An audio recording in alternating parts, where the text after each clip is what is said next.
Assalamualaikum warahmatullahi wabarakatuh. Om Swastiastu, Namo Buddhaya, Salam Kebajikan. Perkenalkan, nama saya Normalita Wardani Pramesti dari Program Studi Agribisnis Fakultas Pertanian Universitas Brawijaya. Yang terhormat Bapak atau Ibu dosen penguji, serta dosen pembimbing Bapak Dr. Setio Yuli Handono, SP, MP, MBA. Baik, di sini izinkan saya untuk menjelaskan mengenai magang kerja MBKM yang telah saya lakukan. Saya melakukan magang kerja MBKM pada PTPN 1 Regional 5 Perkebunan Teh Wonosari. PTPN 1 Regional 5 Perkebunan Teh Wonosari merupakan salah satu perusahaan yang bergerak di bidang agribisnis dan agroindustri di bawah naungan BUMN.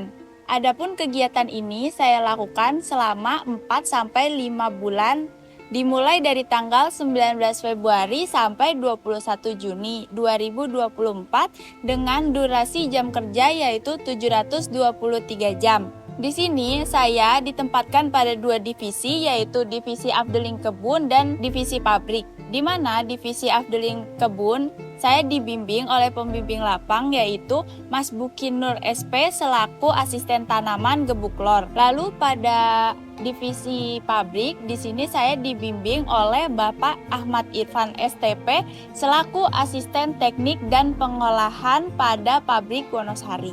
Baik, di sini saya akan menjelaskan mengenai kegiatan apa saja yang sudah saya lakukan pada PTPN 1 Regional 5. Jadi, pada PTPN 1 Regional 5 terdapat beberapa kegiatan mulai dari budidaya tanaman teh hingga pengolahan tanaman teh. Adapun kegiatan yang dilakukan pada afdeling kebun dimulai dari pemeliharaan tanaman teh hingga pemanenan tanaman teh. Pemeliharaan tanaman teh berupa penyiangan kimiawi dan penyiangan manual, di mana penyiangan kimiawi dan penyiangan manual ini dilakukan untuk membasmi gulma yang akan mengganggu tanaman teh atau dapat merusak tanaman teh. Selanjutnya ada pupuk lewat daun, di mana pupuk ini disemprotkan di atas daun atau di pucuk tanaman teh.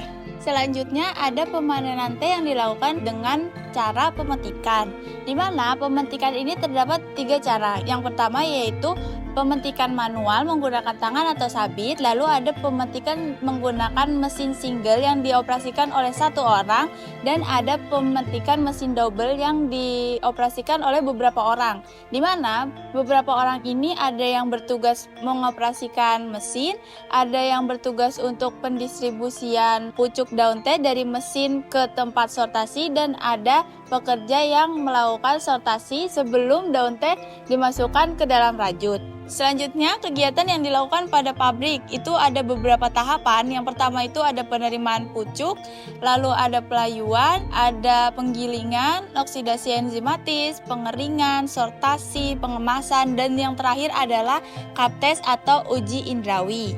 Baik kegiatan yang ada di afdeling kebun atau pengolahan pabrik, keduanya itu memiliki SOP untuk menjaga kualitas mutu dari produk teh tersebut. Adapun kegiatan yang menurut saya menarik yaitu dari proses pengolahan teh hitam CTC itu sendiri, di mana teh hitam ini akan digiling menggunakan mesin CTC yaitu crushing, tiring, dan curling untuk membuat teh itu bentuknya menjadi granular. Lalu masuk ke proses oksidasi di mana teh ini akan diubah rasa, aroma, dan warna dari teh tersebut menggunakan oksidasi enzimatis.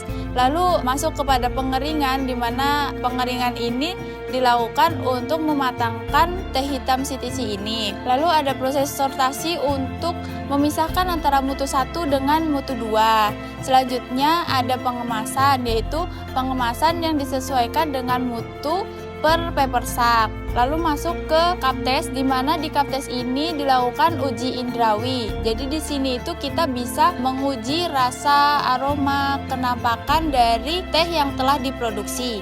Adapun perubahan yang saya rasakan setelah melakukan kegiatan magang ini, mulai dari perubahan pengetahuan, sikap, keterampilan, dan kompetensi. Di mana pengetahuan sebelumnya saya hanya terbatas pada teori dan tidak terlalu paham mengenai produksi teh hitam CTC. Namun setelah melakukan kegiatan magang ini, saya bisa mengetahui secara mendalam mengenai cara proses produksi teh hitam CTC. Selanjutnya pada aspek sikap, di mana aspek sikap saya hanya terbatas pada sikap seorang akademisi. Dan setelah saya melakukan kegiatan magang, saya bisa mengidentifikasi bagaimana cara bersikap yang profesional dalam dunia pekerjaan.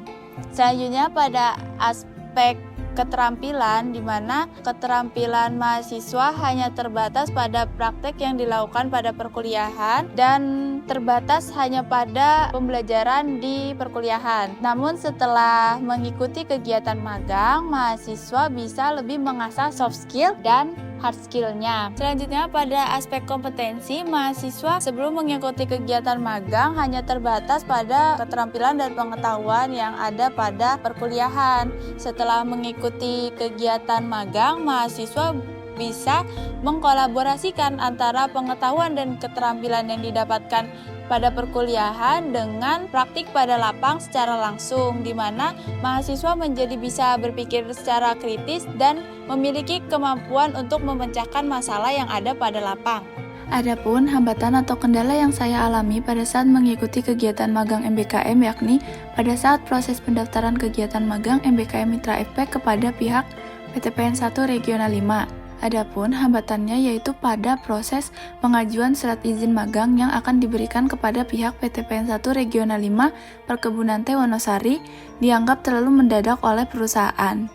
Hal ini dikarenakan surat perizinan magang yang diberikan oleh pihak Fakultas Pertanian Program Studi Agribisnis Universitas Brawijaya keluar 2 minggu sebelum pelaksanaan magang dimulai, dan mahasiswa magang memberikan surat izin magang 2 minggu sebelum kegiatan magang dimulai, di mana pada umumnya, surat perizinan magang harus diberikan kepada pihak perusahaan 2 bulan sebelum kegiatan magang dilaksanakan, sehingga mahasiswa atau mahasiswi yang hendak melaksanakan program kerja magang melakukan berbagai upaya agar kegiatan magang di PTPN 1 Regional 5 Perkebunan Teh Wonosari dapat dilaksanakan sesuai jadwal yang sudah ditentukan.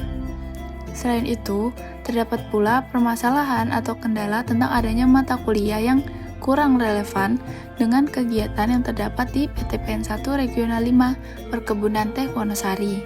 Adapun saran yang dapat saya berikan dengan keterbatasan ilmu dan pengalaman yang saya miliki yaitu bagi penyelenggara program MBKM adanya koordinasi yang lebih baik dengan mitra dan disiapkan lebih awal karena sebagian besar perusahaan terdapat syarat pendaftaran magang 2 bulan atau 1 bulan sebelum pelaksanaan sehingga tidak dianggap terlalu mendadak oleh mitra.